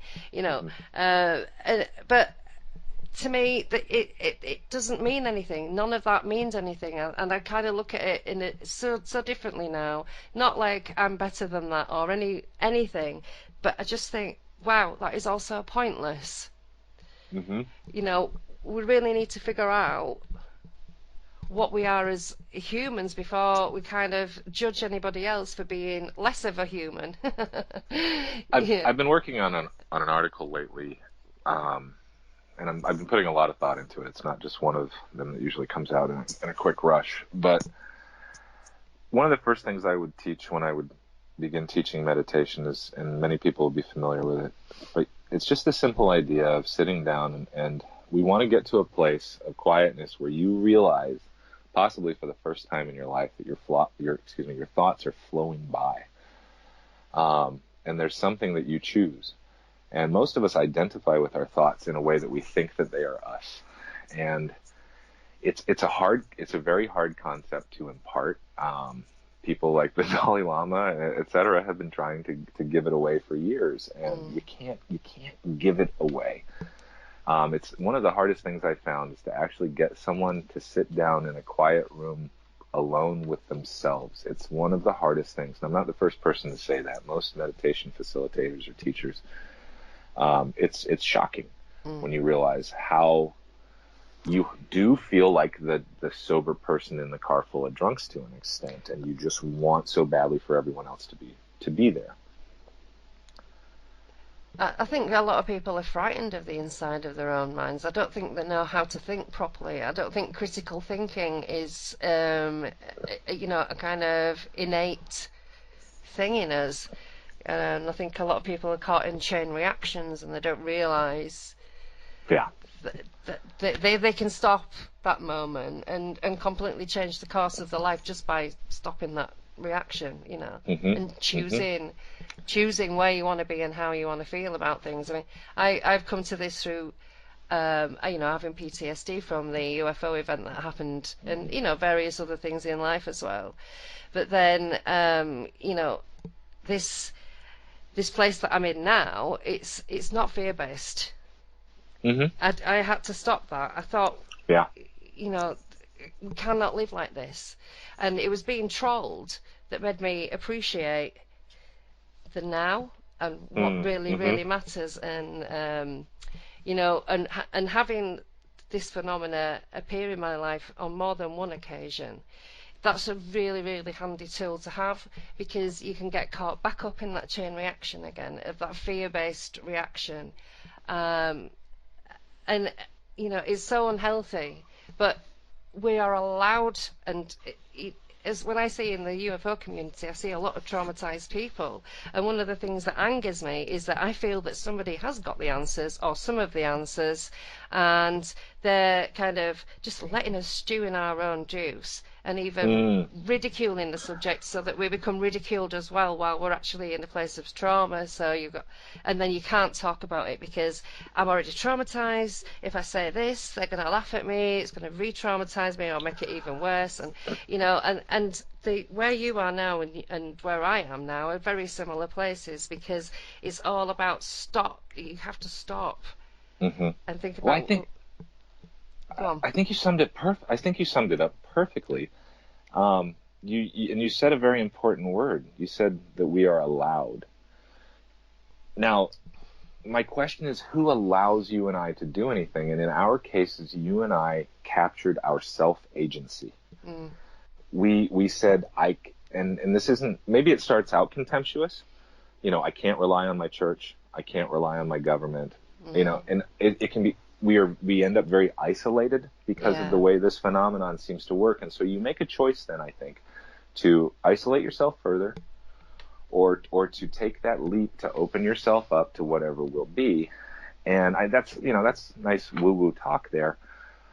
But self-agency is something that humanity lacks. And we can look to all of I'm going to use a very broad term of control systems, because that's truly what they are. A government helps control things that we can't control as individuals, things that can be controlled better as groups. Churches are the same way. They help control belief systems and mold culture and society, and both those things are prone to human greed and lust and everything else to taint them. But we all these days, we are in a day and age where we look to someone else for every single answer. We are afraid to look within to find the answers, and you find this is where it gets metaphysical. People who are deeply religious feel a connection to their God. They pray and they feel that connection. But even people that are deeply agnostic, and even some people that are atheist, can get into meditation and things that are what's called metta, which is having loving kindness, which ends up touching on the same nerve that religious folks use in prayer for their deity, and that connection that comes through, regardless of what you call it, remains. Religious people will say that if you call that the self, you're being blasphemous. But each of us has no proof that anything exists but the self. So you have to start somewhere. Yeah. And at the risk of saying everyone, but most folks are not willing to start there. Mm. And so they give up their self-agency and they ask someone else, please provide me a worldview. Please provide me a control structure to work in. Give me an expectation that I can be satisfied with, and then I'll shut up and I'll do my work. Mm. So, and that's not confined to one belief system. That's humanity. Yeah, and I think that we kind of need that to an extent. Agreed. But there's a point where you need your own autonomy within all of that structure. Mm-hmm. And when you've had things like this happen to you and it completely changes how you view that structure, mm-hmm. then you're even more lost, because you've nobody to turn to and say, can I have a new structure, please, because you need to factor this into it now. So we've got to kind of find our own way of being, and this is something that I try to pass on to people. I have a large group of people who are dealing with fear, and I'd say this is how I overcame my own. Mm-hmm. And a lot of it is just by looking back and thinking, well, I felt that way, but nothing happened. It was just false evidence appearing real. That's your fear. Yes. And why do we let these things control us? When you have something as simple as, I imagine that one of the things that you learned was that the moment before you read that post by a troll, you were fine. Yeah. And the moment after, your heart beats up, your skin's clammy, you're breathing hard, you're angry, you're pacing. Yeah. Yeah. And how did that happen? How did you let that happen to your body? It's an excellent question to ask yourself. No one has ever done outside of the physical realm, and don't get me wrong, people can control other people. Yes, we all have to give our consent to be controlled, but if you don't know that you have the power to give or not give that consent, mm-hmm. then it's easily given.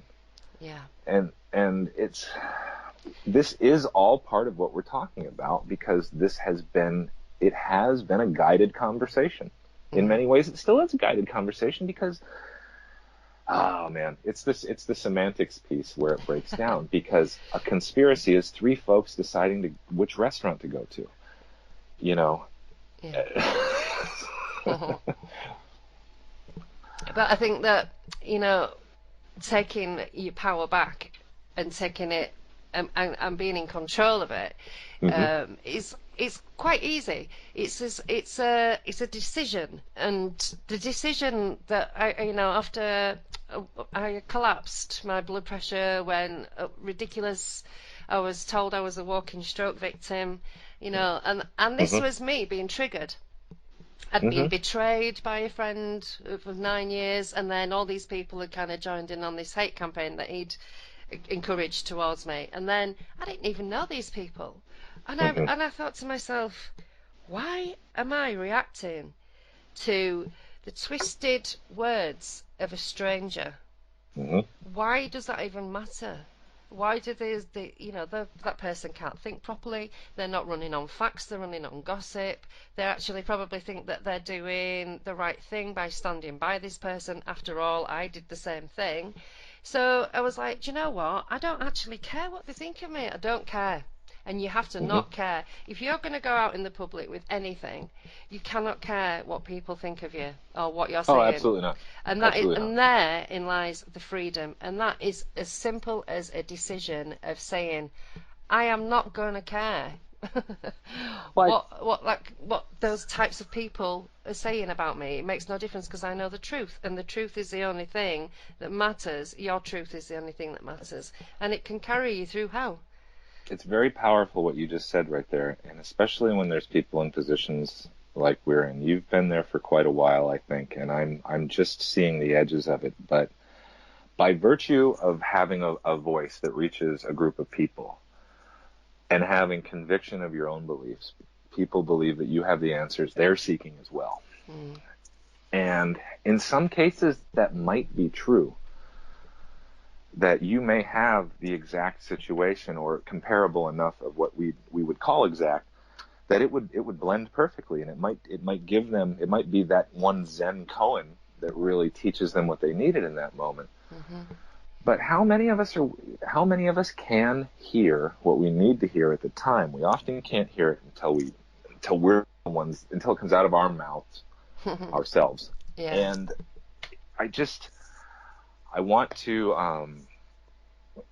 find the way to open this conversation up, but I want people to ask themselves first. You have to. You don't say, Sean, what is this? Sasha, what did I see? Luis, what's happening to me? You first have to say to yourself, what do I want this to be? You have to really ask yourself first, not what do you think it is, what could it be? What do I want this to be? Because you're going to have to set your own boundaries. We're not all ready to accept this what might be.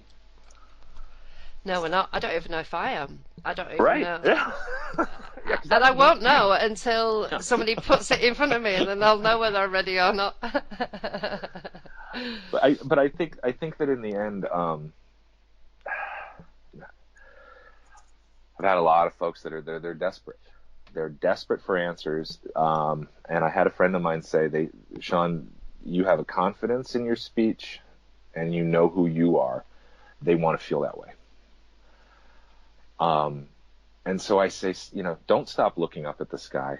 Maybe take a little break from YouTube here and there for some folks, or Twitter, or some of the places people get really wrapped up in it.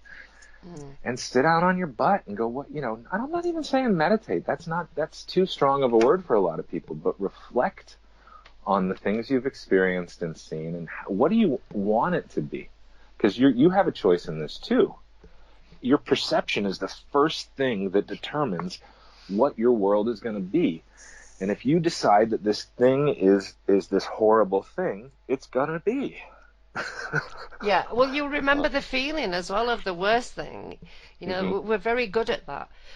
And we will not think, oh, well, this is the worst end of the scale, that's the best end of the scale. The best end of it is a mile away, millions of miles away, but we will always hold on to the worst thing. As humans, that's what we do.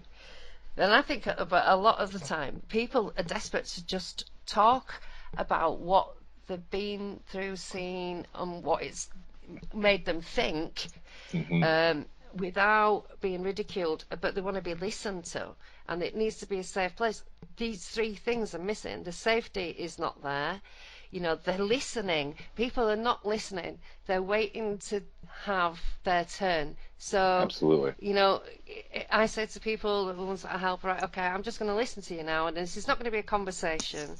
I'm not going to say, oh, I saw blah, blah, blah, and interrupt, and then have that exchange, And I just wonder how many people there are, because we, as just myself and my friends, we're nobody special. We don't have anything that we've got to kind of worry about. So I wonder about, there have got to be so many military folk and so many famous people who've had these things happen to them, and they can't talk to anyone because they can't trust anyone. You can't have this out there, So there's people who just cannot have that freedom of their mind because of their life circumstances and how selfish and dangerous all the rest of us are. Yes. I think it's really, really sad. That's why we need to have these conversations and say, look, it's okay to entertain a thought without accepting it as a reality, whether it is or not. We need to do more. We need to define how and what we're talking about each time. We start conversations in this community, and people who are entering it now from the mainstream, everyone has an agenda, And that's not an accusation. That's a fact. Each of us has truths we want to pull out of this. That are, Not if you're all coming, agendas are bad, are they? no, not So, any whatsoever. Yeah, all of us has a truth we want to pull out of this, even if we don't know what it is. If you're coming to it instead of it just coming, there's people that are running away from it, that don't want it in their lives, that want nothing to do with it, and are having negative effects, even though they seemingly do live positive, loving, well-intentioned lives, although we never know another person's interior state or thoughts. So it's not easy. Those answers that the desperate people are seeking in the material world, what is it? What do I do? How do I do this? How do I do that? It's unfortunate because it's the only advice that I can give is try to open your heart and be loving, try to be positive, and try not to live in fear. But I'm not experiencing what they're experiencing. And for me to say that they are experiencing something that is just them perceiving something benign as negative, that's not fair of me. Some people are reporting physical ailments and trauma. But as you say, this, all of us is waiting for our chance to spout what we saw. Well, that the first thing that should tell us is not that everyone's just a shallow jerk. It should tell us everyone needs a chance to speak. yeah. And how are we going to do that? Because the other side of that coin is, do you want to listen to everybody? I don't either, and I'm bombarded right now, and I'm sure as a public figure that you can be at times. And it's not that I don't want to, it's that I want to, it's like that, it's the person over the audience going, hey, everybody calm down, we're all in here together, and so ask yourself the hard questions first, Yeah. I want to ask you, how long has this been, if I may turn one around on you, how long have you been doing this in the public eye? Well, I kind of erupted onto the scene in about 2005. My heavy duty event was in 1997, and I was, like I said, a chef, just a single mom, just doing what I do, paying the bills, going to work, going to the gym, etc., school plays, all that kind of stuff. That was my life. That's a life I can relate to. I'm living the same way. Then, then 1997, we see these UFOs, and everything changed. Nothing changed because everything in my life was still the same, but I changed.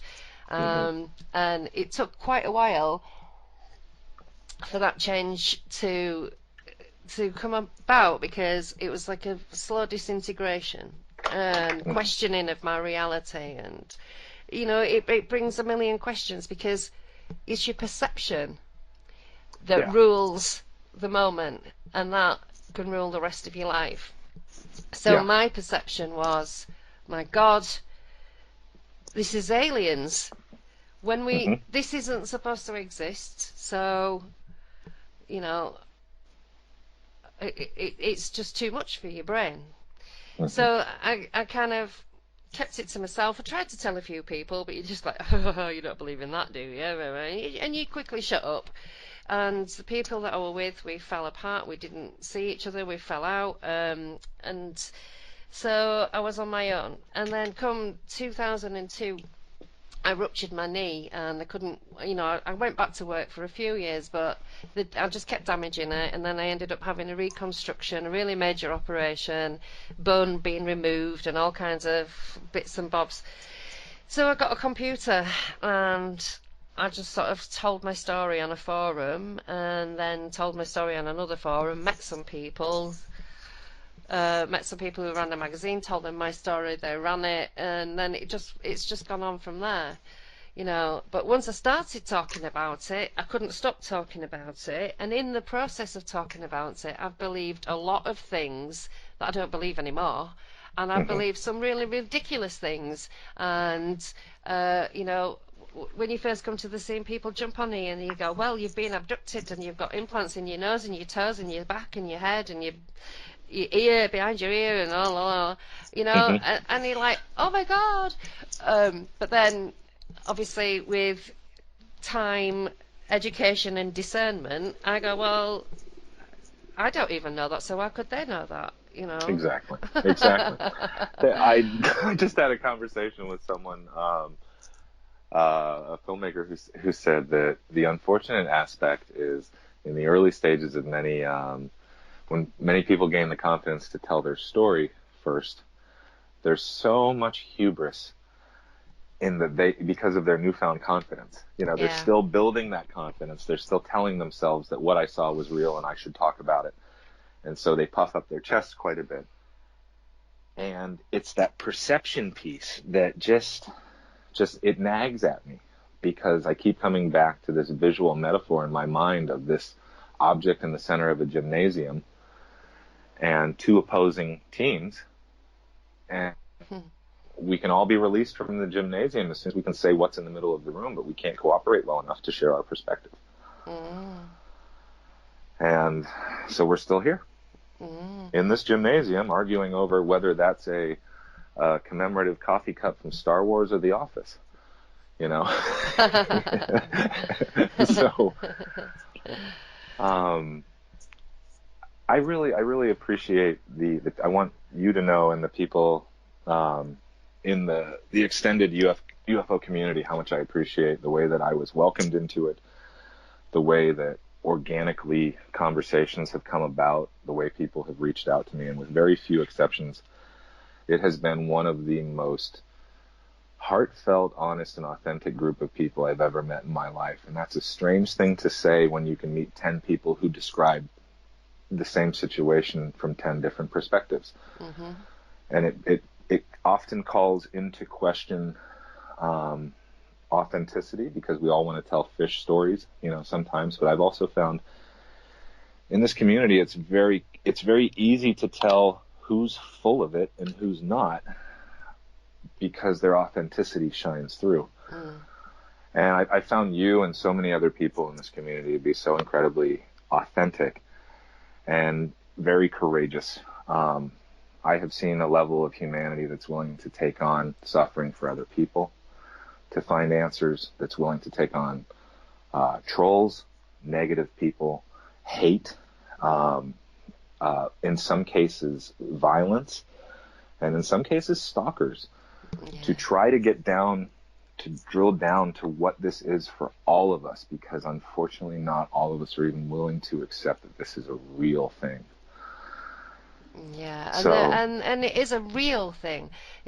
People they build a lot of spiritual beliefs out of this, but it's a physical thing. We call it a phenomena, but it's not a phenomena. It's a reality. It's a part of our reality. We just don't know how to talk about it. But it's real. It's not God. It's not. I say, well, it's like me building a religion around going to the dentist, or taking my car to the garage or something. It's a physical thing. So, I don't know. Our consciousness and the way we react to it is another part of it, and how that kind of opens us up, because it does, and I've seen it happen just to thousands of people. So, it is a part of it, but when people are attacking other people because it's offending their belief system that they've engineered to cope with their, mediocre existence, and then I'm being attacked because I'm offending somebody with my reality, that just needs to be ignored, basically. But you've yes. got to keep your truth in mind, and it doesn't matter what anybody else says, because the truth is all that matters. And we're never going to the find out idea what it that, is if we don't talk. right. I, it's got, it's, we want to shy away from the metaphysics. And you and I have talked a lot about the metaphysical in this conversation, but we all separate it as investigators because it's not repeatable Yeah. in the same way that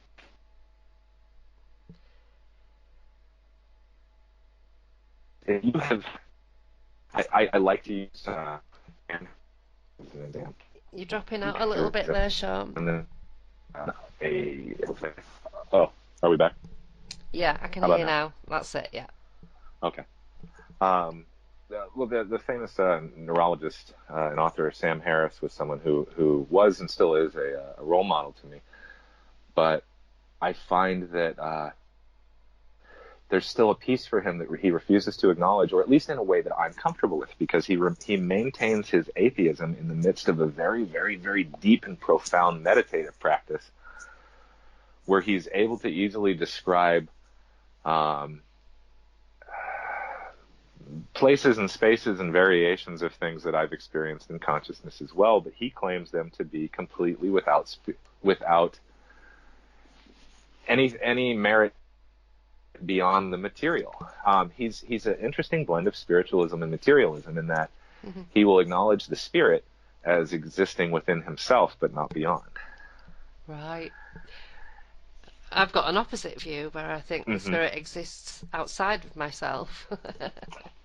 Yes. And and trying to usher this meat machine yes, into the right place. There seem to be breadcrumbs constantly thrown in the path, and you know, it's like some teenagers running ahead, spray painting graffiti, hoping I'll notice. Follow the arrows. But where do we take your perspective, my perspective, and Sam's perspective on this? You know. Yeah. We have such a group of people that have to decide this together. And you and I are just two, and there are thousands to come that listen to your radio program. If each of us takes one little bit of courage from someone else and asks, as everyone on Twitter's, they're saying ask the question. And it's one of the things that's trending. They want folks to ask the question of folks that are in power, people that are in government, and I think that's very important. We all need to ask, what is this, and what are you doing to find out what it is for the rest of us? Yeah. But then we need to turn within. We need to turn within our communities, at our dinner, start at the dinner table, ask our elders, have you seen something? What is it? And tell us without scorn. What did it look like to you? Is a great way to say it. Because it looks different to each of us. Yeah. And we really do need to have these conversations and ask these questions and well, not I think be we afraid. got rid of philosophy in this world. We don't have philosophers anymore because we took science and philosophy and we shoved religion in between them and said that the twain shall never meet again. Yeah. And we need to pull religion out of the middle and find out what's... It's dangerous territory with the word religion, because when you say that we need a shared religion, that's a metaphor. I don't want any new religions. I just want us to all know what's real. Yeah. So, man. We could talk for days and days and days. Yes, we could. We may have to do this again. We will, because we've actually run out of time, gone over by a couple of minutes, but that doesn't matter. It's been absolutely fantastic talking to you. I would definitely like to have you on again, and thank you for your disclosure. Well, it's my distinct pleasure and honor to be involved with this group of people, and as long as my truth helps bring the conversation, helps move it forward, and helps open hearts and minds for other people, I intend to keep contributing. So. Thank you, Sasha. It was an intense pleasure to be on your program. Thank you. You have got it all going for you. You've got the credibility, and you're a really nice guy as well. And it's so nice to have a witness who's not completely up themselves. But I do find, that it's usually the researchers that are a bit more like that, because this is something that humbles us. And, I'm wary of witnesses that are not humble, shall we say? But it's been a work in progress to to get Yeah. here. So Oh, I absolutely. Yeah. truly appreciate Well, you were your saying something compliments. earlier, and yeah, there was a time when I first got into this, when I first started talking about it and learning about things, where I thought I had it cracked. I thought I'd sussed it, and I thought I knew what was what, and now I haven't got a clue. Hmm. Because the Hmm. more I know about I realise there's so much that we don't know and we can't know, but there are things that we can know, and when we stop being afraid to talk about this, that is when we find these connections and bits of information that are actually useful and might even amount to something one day if we keep having those conversations. So for anybody out there, just find somebody you can talk to. You don't need to talk to everybody. And if you have someone who you can talk to and can hear you and not ridicule you and it be safe, then that will carry you a long way until you learn how to talk about it and know what you want to say if you ever want to go forward into the public. Because trust me, the internet has no comfort, especially when you're in crisis. I can't echo what you've said enough. We have to remember to reach a hand out to the folks Yeah, that are scared. We have to keep reaching out, even the yeah, folks that keep getting it wrong. yeah. And we have to remember that everybody is still trying to figure out what it is that they've seen and how it's made them feel. So we have to be patient with the language, because a lot of people argue over the way things are said. I don't like that terminology, therefore I'm not going to listen to you. We can all hop a mindset and we all know what people are trying to say. So I think, we could go a long way by just changing that attitude. But we're going to have to end this here. But it's been absolutely fantastic, and I Thank you, hope you'll Sasha. come on again. I will. So I'll see you all next week, guys. Bye bye now.